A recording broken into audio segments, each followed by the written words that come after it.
Okay, good morning to everyone. Hope you are well. I hope you're having a good Wednesday morning and a meaningful Aseres Yemei Shuva. It's a time that the way I feel is that it's not possible, at least for me, to stick to this a high level of spirituality of a Rosh Hashanah or of Kol Nidre and Ne'ilah for 10 days straight. But it's a time that you can get to those moments. In other words, during your tefillah, during your prayers, moments of study perhaps, or just moments when you are, processing a little bit about this period of time. And I'm not just referring to Aser Semet Shuva, but what we're facing as a species. We humans are facing something that none of us experience. So there are opportunities to think.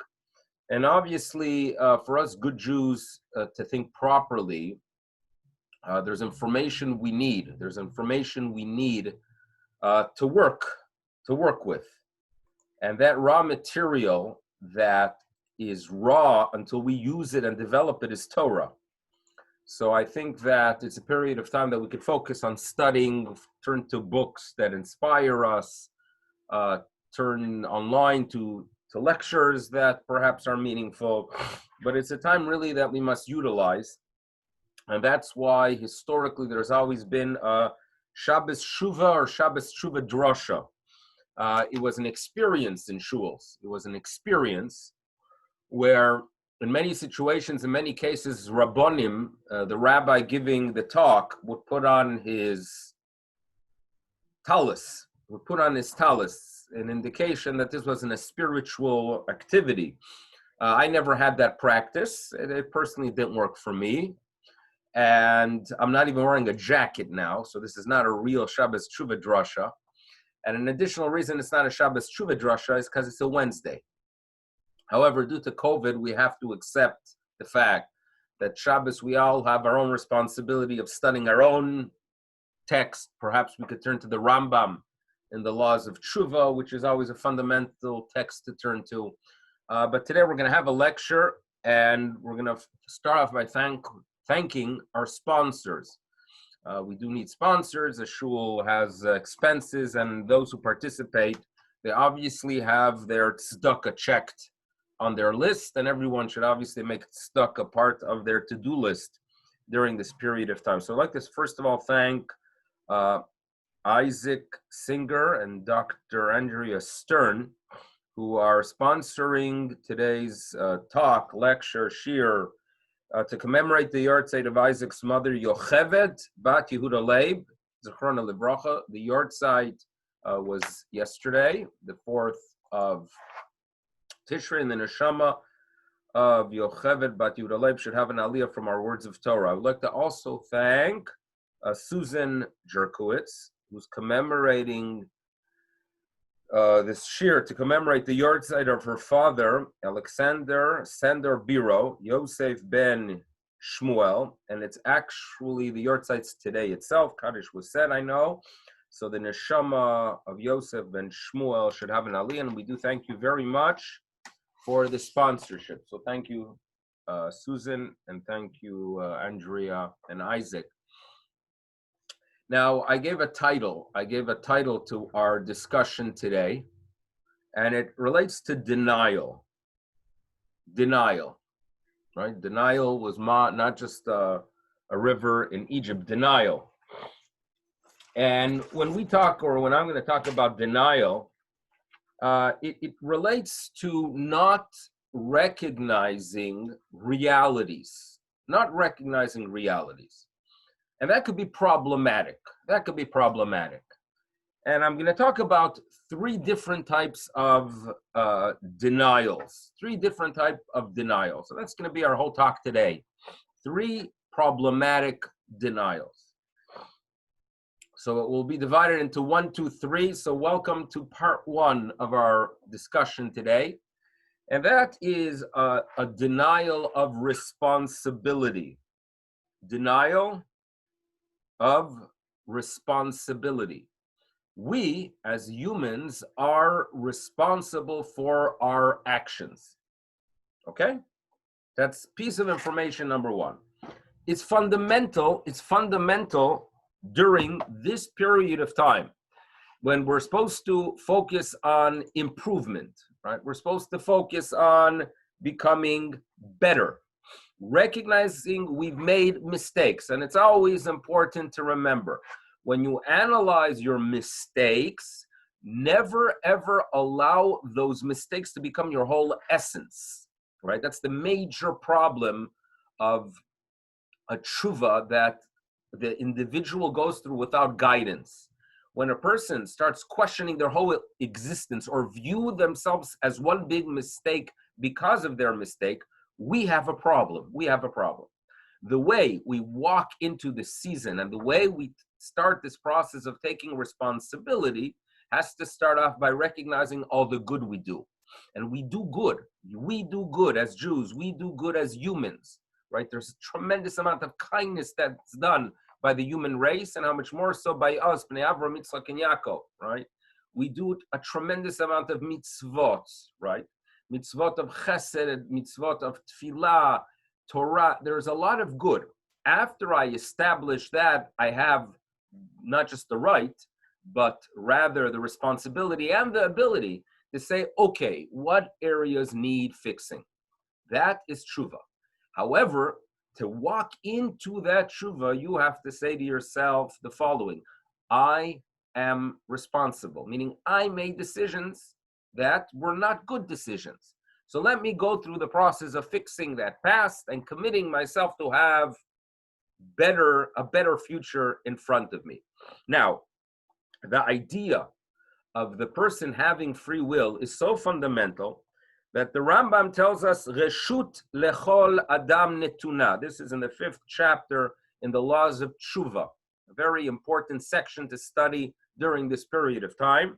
I still remember in Chicago, the Rosh Hashiva reading this section during one of the meals on Rosh Hashanah.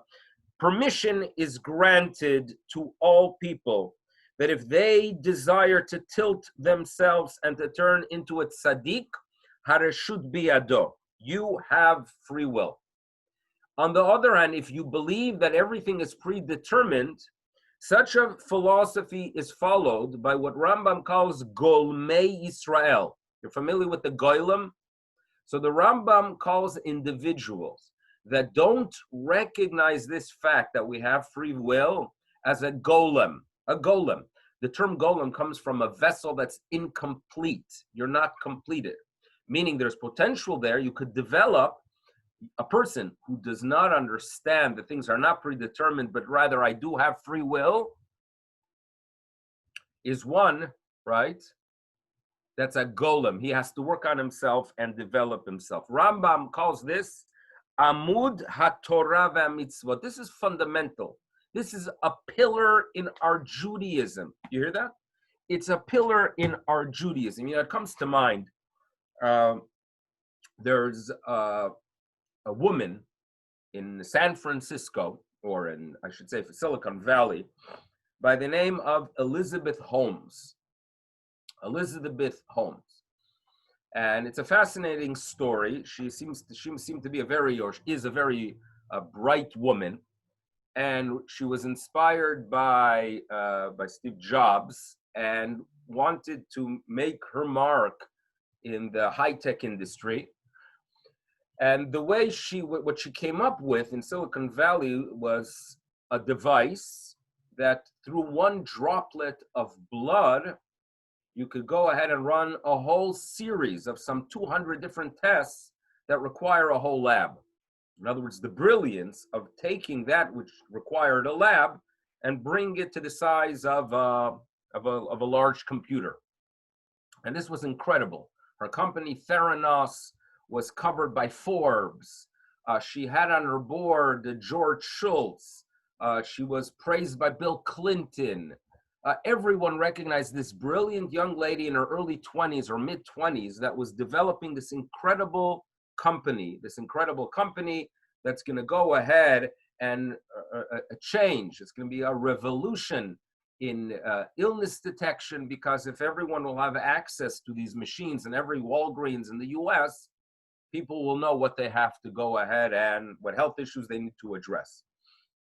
Now, the problem was that this company that was valued at billions of dollars as it was still in developing mode was a fraud, was not true, meaning it was not able to run those tests.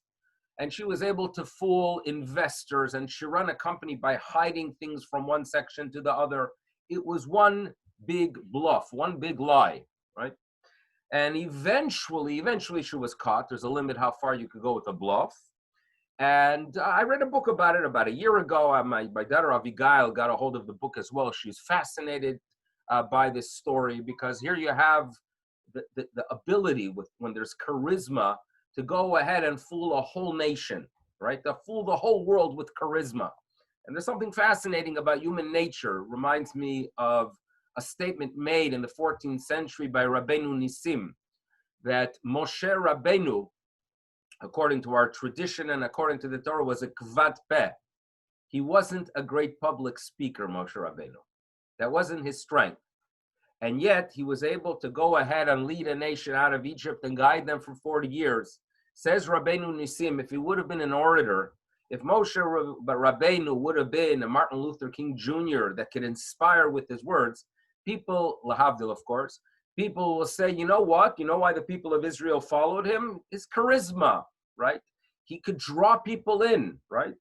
He was like, like they say Trotsky. There were yeshiva boys that would go to listen to Trotsky to be able to go back to yeshiva and tell everyone why he's wrong. By the end of the speech of 2 hours, they became followers of Trotsky. There were people that had power, orators.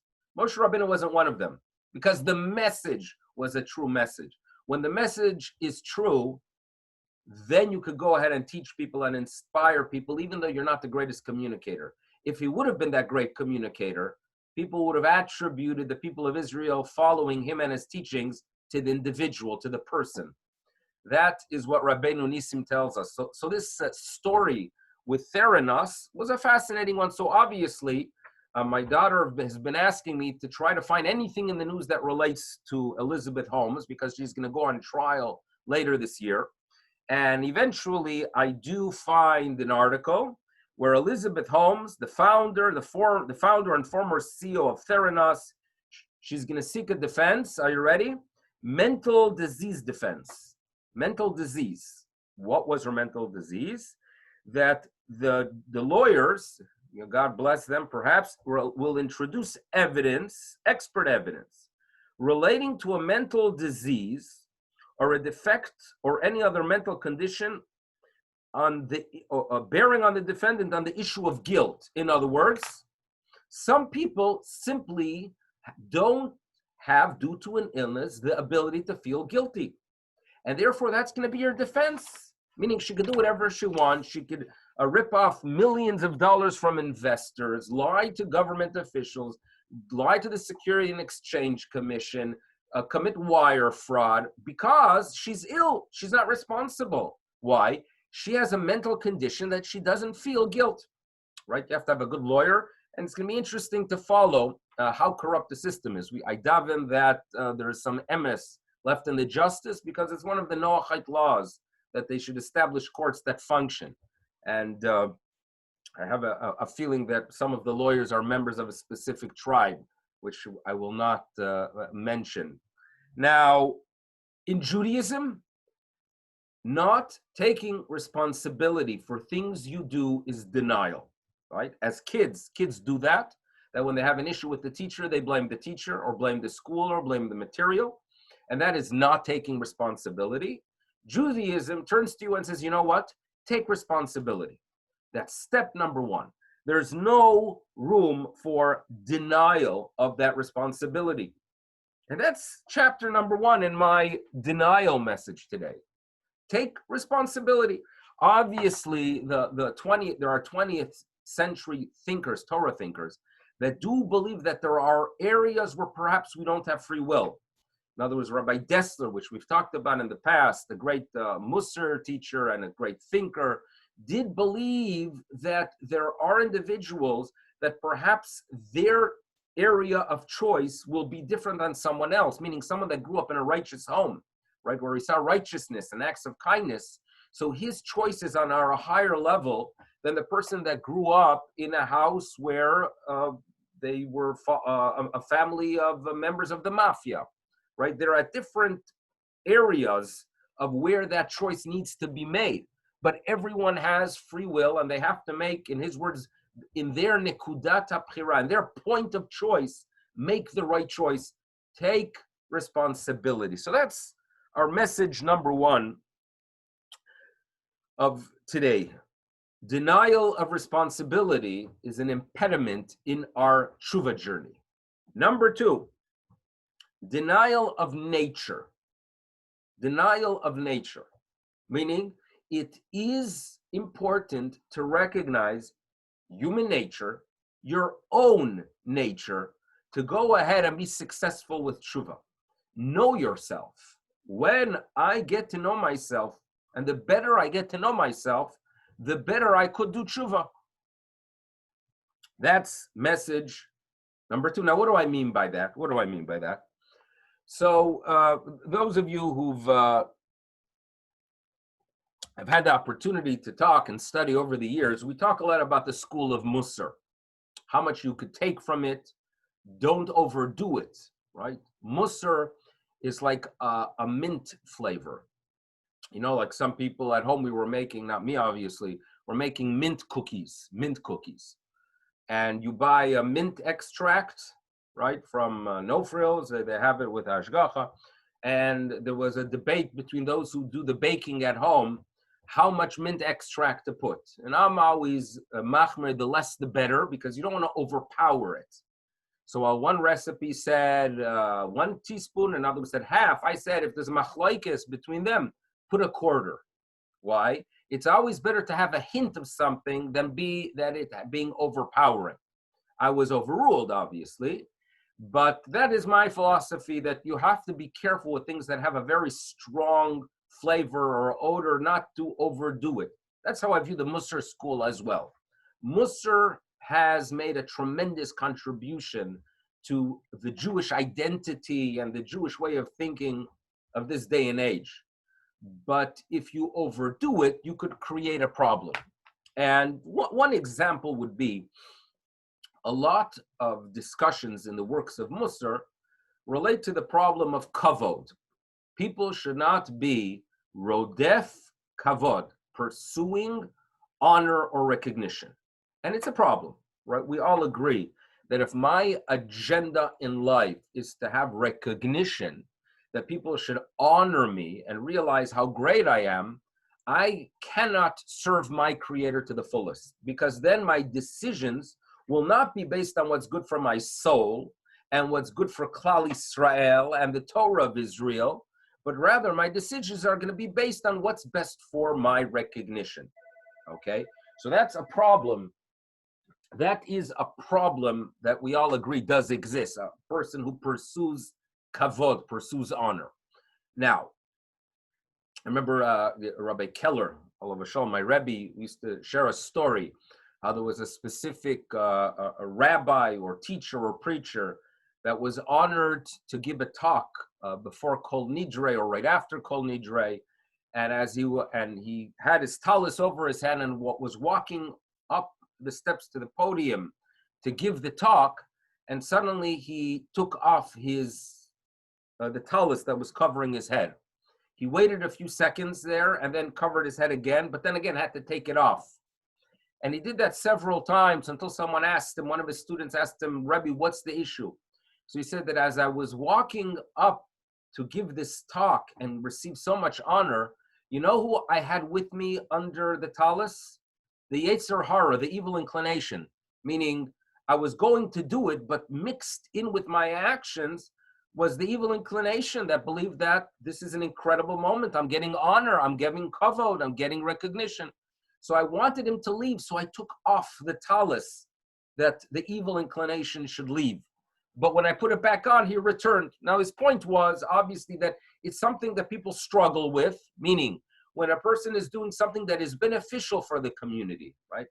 He is inspiring, he's assisting in an organization, he's involved in Sarchet Tzibur.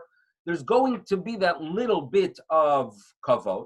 The Musar school always focused on trying to purge that kavod, get rid of it.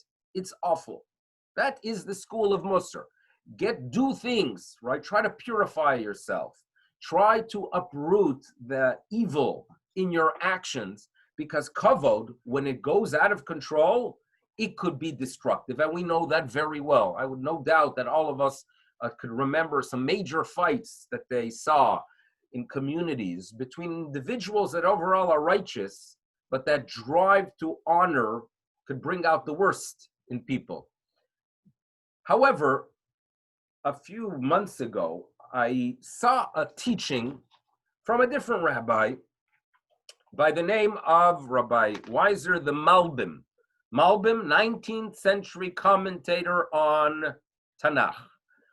And we're going to study a statement he makes regarding a verse in Mishlei. So that's what we're going to do now. We're actually going to study a verse in the 26th chapter of Mishlei, where he says the following. So let's start off with the verse, and then we'll see what this commentator tells us. And then perhaps we'll see a little bit of a different angle regarding this concept of kavod. The statement is, kasheleg bakaitz, like snow in the summer. In Toronto, it's possible, right? V'kamatar bakatzir, and so too to have rain during the harvest, or I should say during the harvest in the Middle East. During the harvest season, it doesn't rain, and it's not supposed to rain, because people would leave out their grain in the sun for it to dry out. The moisture should depart, and as a result of that, they would be able to keep it in their storage house for an extended period of time. So both these things mentioned in the first half of this verse are things that are no good at specific time. Snow in the summer, and so too rain during the harvest. But you know what that is comparable to? Right? Ken, so too, lo nave, it is not nice, it is not proper, it's not beautiful. Latet, to give, l'ksil kavod. So too it is improper to give the ksil, the fool, honor. Okay? Says the Malbim the following, that you should know, rain and snow is actually good at the right time. At the wrong time, it's destructive. So too, when it comes to kavod, to the right individual, it actually serves a purpose. The Malbim tells us that you should know, if you go ahead and give kavod to a chacham who has within him seeds of greatness, and you compliment him, and you recognize him, and you honor him, the result is going to be that he will be able to develop those seeds. Al yedei hakavod, through the honor that is given to him, yoreru kochotav hanafshihim, he could awaken strengths that are within his soul and spirit. Give kavod to someone that is doing good, right? Because when there's recognition, when you say thank you for putting in time and effort that the community can function the way it should, right? Thank you for teaching me. Thank you for giving that tzedakah. Thank you for leading us in a nice tefillah. When you give someone who does good, kavod, that recognition, that will develop and it will encourage him to continue doing those good things. That is comparable to rain in the winter, to snow in the winter that's needed. If on the other hand, the verse is telling us, according to the Malbim, if you give it to the fool, if someone does something ridiculous and he thinks he's smart, and you go ahead and tell him, Yeshikoach, that was great, right? You've been in a shul that someone gets up and he insults someone else, and the person feels that it was the right thing to do. By you giving him a Yeshikoach, you're giving kavod to a ksil. That is using a tool that is good, but misusing it. That is snow in the summer, okay? Snow in the summer. And the reason this insight by the Malbim, I believe, is there to go ahead and realign my way of thinking, is because while the Musarites focus on purging kavod, right? While the Musarites focus on purging kavod, this statement reminds me that human nature is such that we do good when we get encouragement, right? Sports teams perform well when they play at home in front of their fans because they get that encouragement, right? You turn on the radio now, there's a discussion. How much does home field advantage serve when there are no fans in the stands, right? So obviously encouragement works. And therefore, there is room for kavod, there is room for honor and recognition to someone that does good. So therefore, don't deny human nature. And this is one of the areas that the Musar schools, unfortunately, when they add too much flavor, create a problem. They deny human nature, right? They deny the tendencies we have that need to be recognized. People do need that recognition, right? And when you go ahead and recognize, then you could go ahead and be productive with it. You know, there's a section of the Talmud that talks about the Eruvin, the Daf Yomi. Those who are studying the Daf Yomi are studying now about Eruvin. And it's a very fascinating section of the Talmud. One of the discussions there relate to Eruvei Tchumin. In other words, if a person is not within a city, but rather out in some bungalow, and by leaving your bungalow, you are leaving an area that's inhabited, you actually on the Shabbat are limited how far you could walk. You are limited. And it's not so far, it's only 2,000 amma, which is about a kilometer. So therefore, on Shabbat, it's something to be aware of if you do land up ever in some kind of bungalow or in area, or if you're camping, you have to know about your Tchum Shabbat, how far you could travel.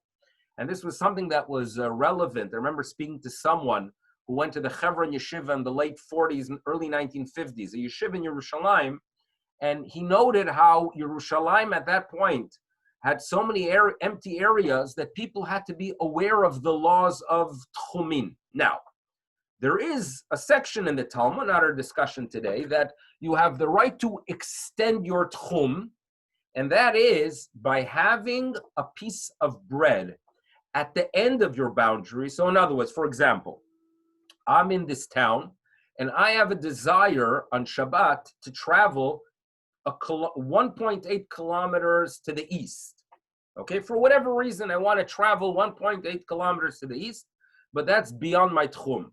So what I do before Shabbat is that I place some bread, I send some bread and place it at the end of my boundary, meaning 1 kilometer to the east of where I am standing on as Shabbat enters. By doing that, I shift my tchum, I shift my boundaries, where suddenly I can walk now to the east 2 kilometers. That's a way of extension, and there's a discussion in the Talmud why it's done and how it's done.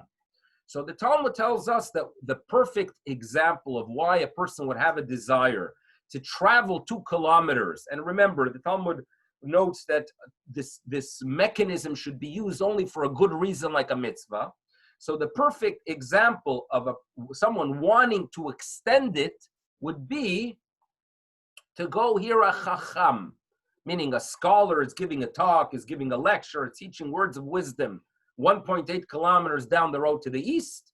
So therefore they extend their tchum to the east. Now, the Talmud notes that actually there is a tradition where a person wants to extend his tchum to the east because the chacham came to the west, meaning this is very odd, right? A statement in the Talmud that a person might have a desire, right, to leave town to the east because the chacham is coming to the west. Now, this makes no sense. People want to go towards the chacham, not run away from the chacham, right? People want to run towards the scholar and the teacher. So the Talmud tells us that such a scenario could exist, and in the words of the Talmud, when would a person want to go ahead and make his way away from the chacham? The answer is, we're talking about a person that is Mikri Shema, where the Chacham is a Mikri, one who reads Shema. What does that mean, a reader of Shema? So the classic explanation is that he teaches people on a very low level, and you don't want to get stuck in that lecture. So if he's coming to the east, you want to travel to the west. He's coming to the west, you want to travel to the east. That's how the Talmud explains it. It still doesn't clarify why you would want to escape, right? It reminds me a little bit of the story that in the Mir Yeshiva in Yerushalayim, in the 1960s, 70s, and 80s, the head of the yeshiva was a Rav Beinish Finkel, Rav Beinish. And Rav Beinish was a very righteous person, but his lectures were not very popular, meaning when he would give a lecture in Talmud, his style and his way of thinking was way beyond most people, and therefore the norm was that when Rav Beinish would give his talk in the Bet Midrash, so people would clear the Bet Midrash, right? Rav Beinish would walk in at 12, so a few minutes before 12, people would trickle out. That was the norm. So one time, Rav Beinish is walking up the stairs into the Mir Bet Midrash at 11:59, and he sees a guy zooming out of the Bet Midrash, running down the stairs, and Rav Beinish turns to him and says, why are you running? Now, the fellow who was busy running did not notice that the person asking him the question of why he's running with such speed out of the Bet Midrash, he did not notice that the individual asking the question was actually Rav Beinish. So as he's running down the stairs, he yells out, what do you mean why I'm running? Beinish is giving shir, as he runs down. And Rav Beinish responds to him, oh, oy vey, if so, run even faster. That's what Rav Beinish said to him. So there seems to be this concept that there are times that people want to escape from the teacher. Now, I'm going to give you my own pshat into Mikri Shema. What does it mean? When does the Talmud tell us that a person would have a desire to escape in the other direction of the lecture? The Mikri Shema. You know what the Mikri Shema is?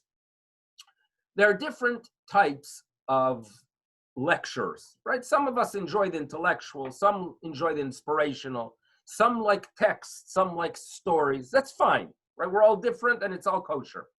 There are those that have this style, which I call the Shema Yisrael lectures, meaning people who get up and say, the world is coming to an end, right? In Times Square, there are people with such signs, but unfortunately, even within our faith, there are people that talk about repent, do tshuva, the world is coming to an end. It is coming to an end, and I recommend to make the statement that Jews have made throughout the ages when they are close to the end. What is that statement? Shema Yisrael Hashem Elokeinu. So what kind of lecture, what kind of chacham would I, myself included, try to escape? And if I know he's coming from the east, I go to the west, the Shema Yisrael. Maybe that's what the Talmud is talking about. And I see it as the Talmud telling us, recognize human nature, right? Recognize human nature. Remember, one of my father's friends, a fellow by the name of Dov Friedberg, shared with me a story about my father, that this Mr. Friedberg had a relative that got inspired and wanted to start studying more Torah. So he turns to Mr. Friedberg and he says, come up with some kind of idea what I should learn. So he came up with a whole plan that he should study a little bit of Talmud, a little bit of Mishnah, a little bit of Jewish thought, a little bit of Tanakh. And after he came up with this plan, he bounced it off my late father. And my father said, you know what? The best way to get a person to learn is for them to figure out what they enjoy. Because if you come up with a plan and a menu, but it doesn't talk to them, it can last for a few days, perhaps for a few weeks, but it's not going to last long term. Know yourself, know what kind of messages and teachings talk to you, and then commit yourself to study those kind of things. You gotta know yourself. Do not deny your nature. Just as we need recognition, right? Just as we need things that satisfy us, right? If I put food in front of me and it's things that I simply don't like, I don't like buckwheat, so you're gonna give it to me for dinner, I'm not gonna eat it. So too when it comes to our Torah development. Do not deny your nature. That is not beneficial at a time when you want to go ahead and get back on track of the spiritual way of life. And that's number 2, by the way. So that's 2. Okay, we had denial of responsibility and denial of nature. What's number 3?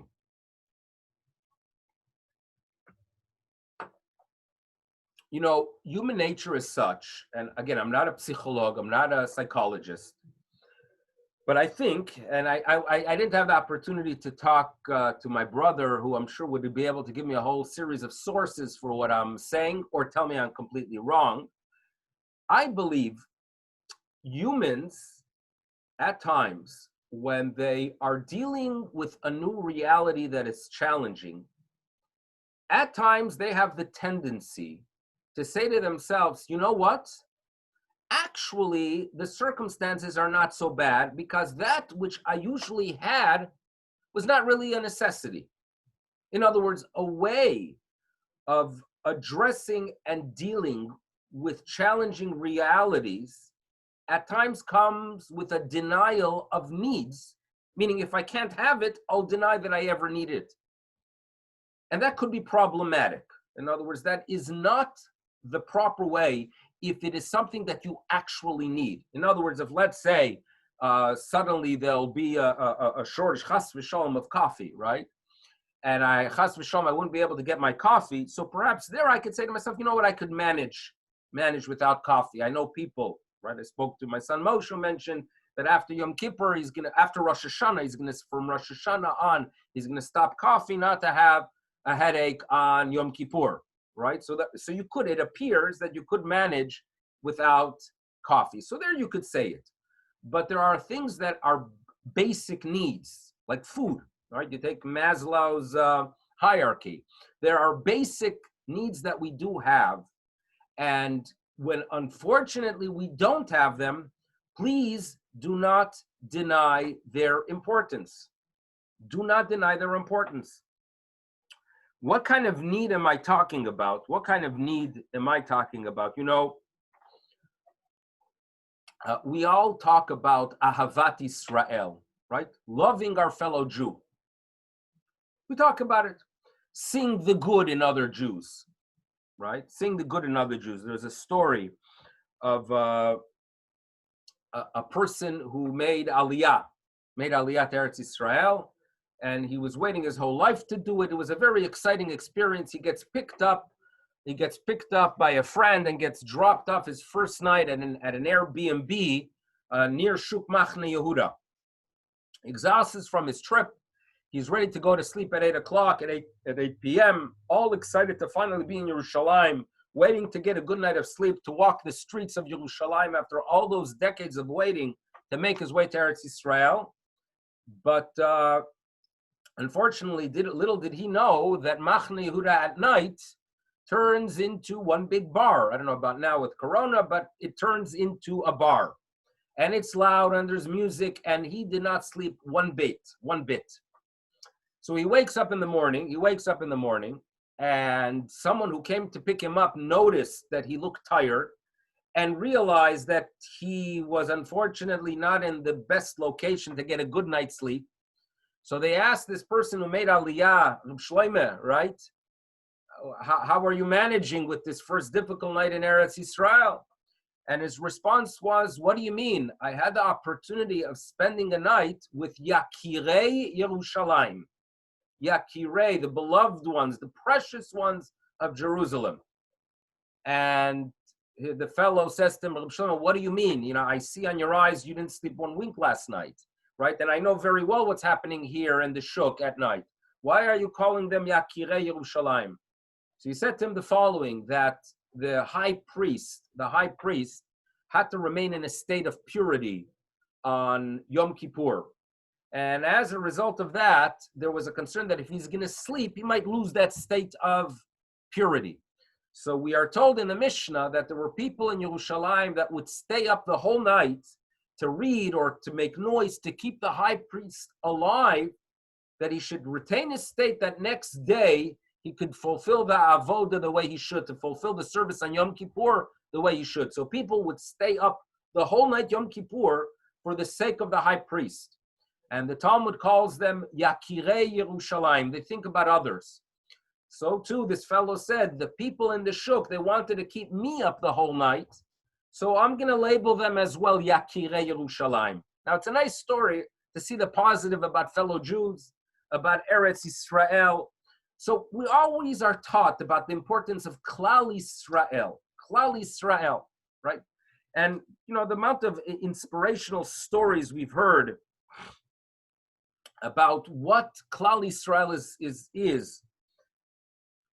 is really fundamental as we go through the season, a season that we focus on unity. You know, there was a book I read a few weeks ago, actually, that had to do, it was known as, the name of the title is The Good Assassins, The Good Assassins. Why did I read this book? So before I tell you why, you know, we say in Avinu Malkeinu, Nekom le'eineinu, Almighty, Avinu Malkeinu, Nekom le'eineinu, please, Almighty, take revenge in front of our eyes. Nikmat dam avadecha shafuch, the blood of your servants that has been spilled. And when I read it, I ask myself, why exactly do I want le'eineinu? Why exactly do I want le'eineinu? To see this experience that the revenge is taken against those who spilled Jewish blood. So the spilling of Jewish blood is a chilul Hashem. Right here we are, right? Think about it. We've taught Torah, we study Torah. We are righteous people teaching the world about HaKadosh Baruch Hu. And Nebuch, overnight in 1941, 1942, 1943, 1944, communities vanish of Torah Jews that only thought of Torah. Where is God, right? Where was God during the Holocaust? So we could live with these questions, but when we do get little answers, for example, when we see that revenge that HaKadosh Baruch Hu punishes those evildoers, when we see it, we get a little bit of clarity in this world. It's a little flavor of the clarity we're going to one day have. And that's what we're asking for. And the way I fulfill that mitzvah of seeing that Nekom le'eineinu is reading books, not too many of them, of when there was punishment against Nazis. For example, I read books on Eichmann. We've all read about Eichmann. But this book that I read, The Good Assassins, I enjoyed it. It's hard to use the word enjoy when the first part of the book was talking about an evildoer by the name of Herbert Chukrus, who was known as the butcher of Latvia, who thousands of Jews were tortured and killed by this Russia, by this evildoer, a person that Latvia as a country considers him a hero, as done in many parts of the Baltics and in other places of Europe. So the book, The Good Assassin, about the butcher of Latvia, is how the Mossad took care of him. And it's an interesting book because he was in Brazil. Where else do you go if you're a Nazi, right? South America. So he was in Brazil. The Mossad tracked him down, and it was a unique type of operation, but they were determined not to get rid of him in Brazil.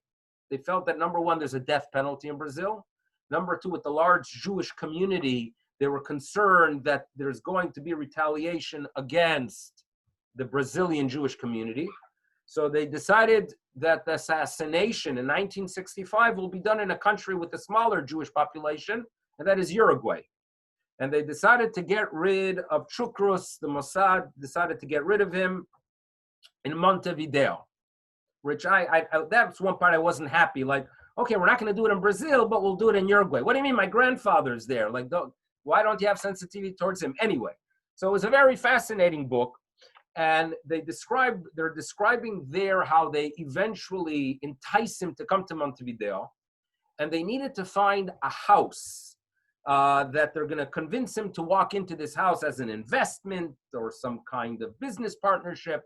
But the house had to be located, and this was the Mossad working out their details, near a main road, but not close to another house, because when they get rid of him, they don't want the neighbors to hear it.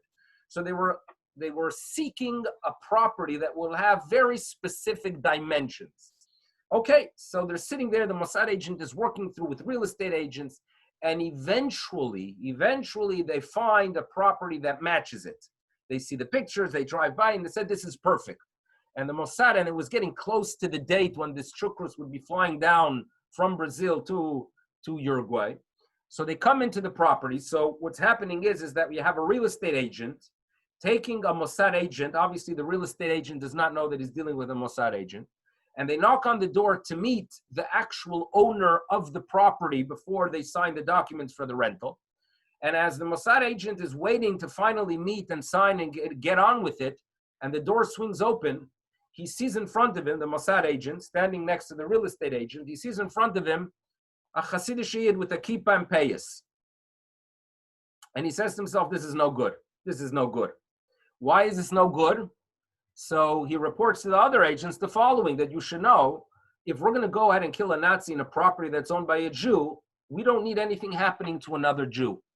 True, we're in a tight situation and we're desperate, but we're not going to be in any way, shape, or form part of another Jew being hurt by what we need to do.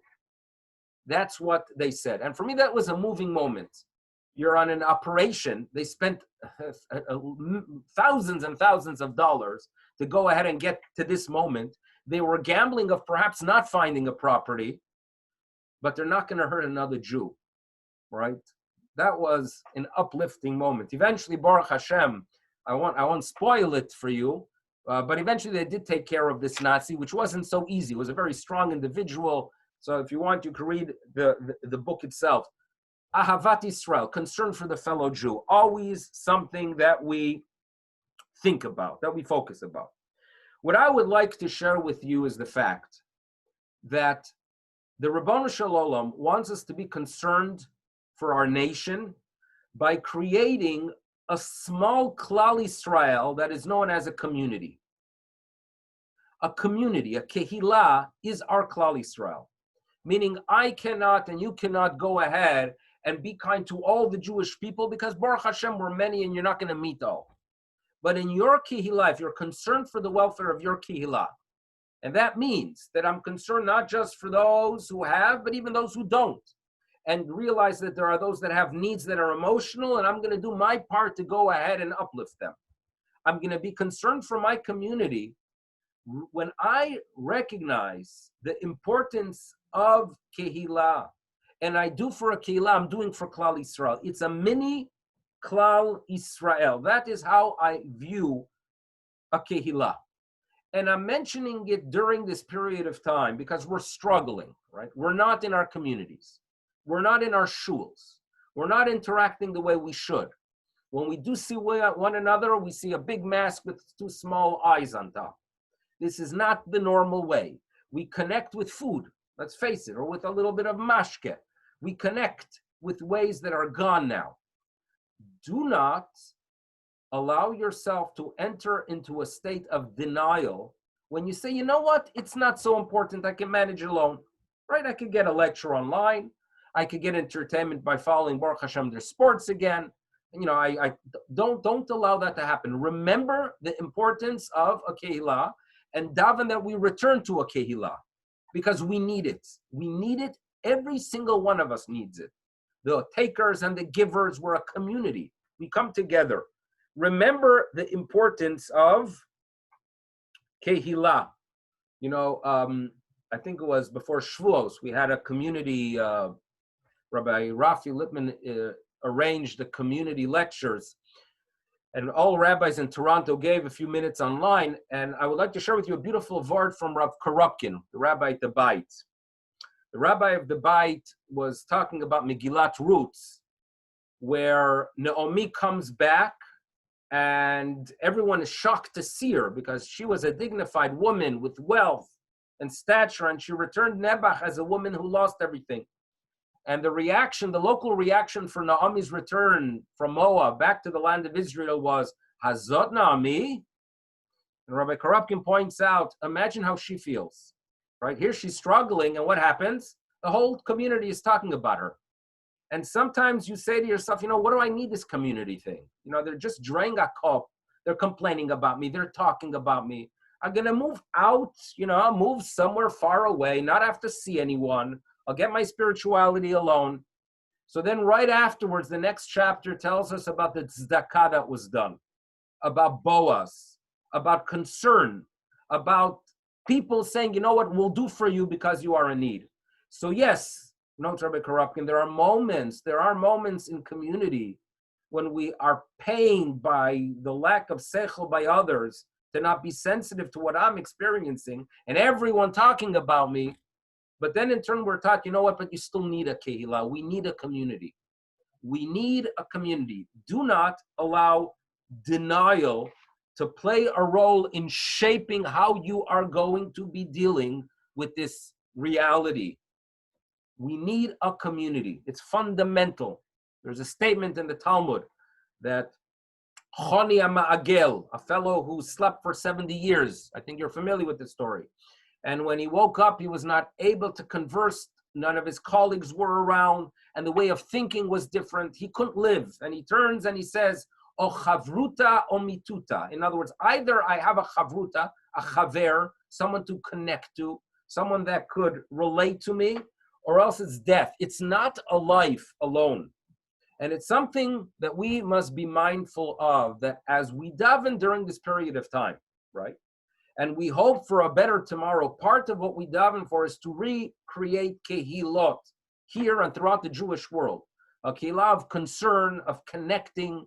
And when we could gather at a kiddush and I could say to myself, okay, in what way am I going to bring happiness to someone else with things uttered by my mouth, right? How am I going to do it again? So much could be accomplished, as we do know, when we have such gatherings, right? When you have at a table, someone gives a little kiddush for a yard site, and you talk and say inspiring words, and there are blessings. Those are the things that we need. Let's not cope by being in a state of denial. And that's number 3, but I'll end it with a story. As you know, my brother Avidan in Israel, so he's a psychologist. He's actually also a rabbi.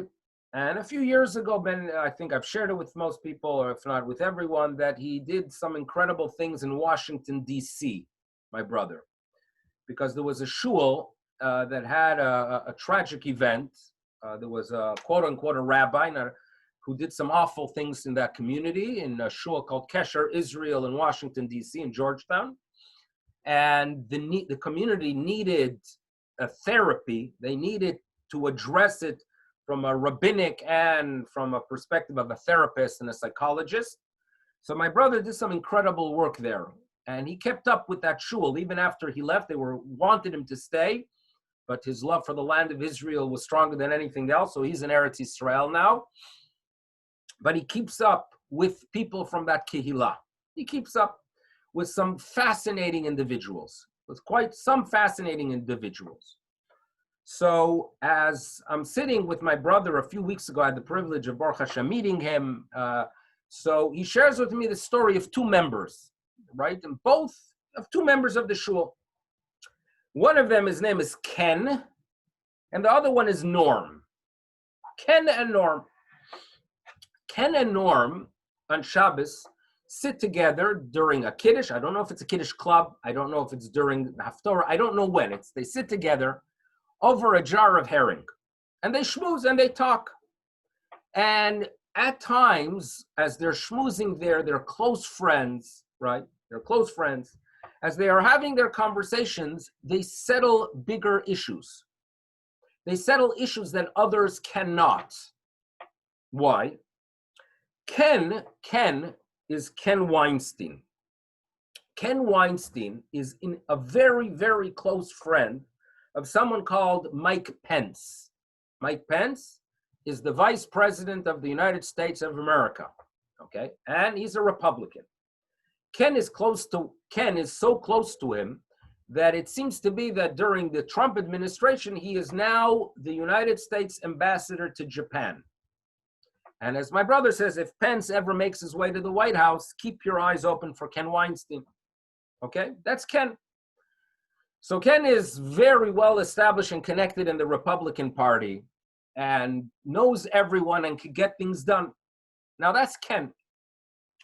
Norm is the fellow who sits with Ken and eats herring, right? They daven together, they schmooze together.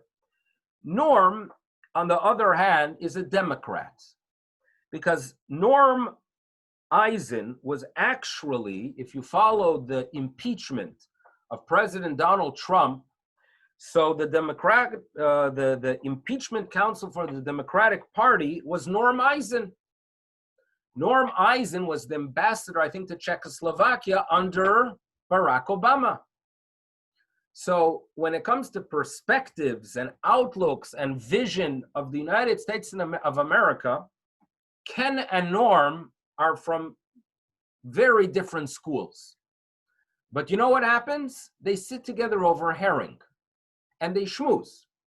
And my brother knows that there were times that there were issues in Congress that simply the Democrats and the Republicans wouldn't come eye to eye, but they were settled over a jar of herring on Shabbos in a shul.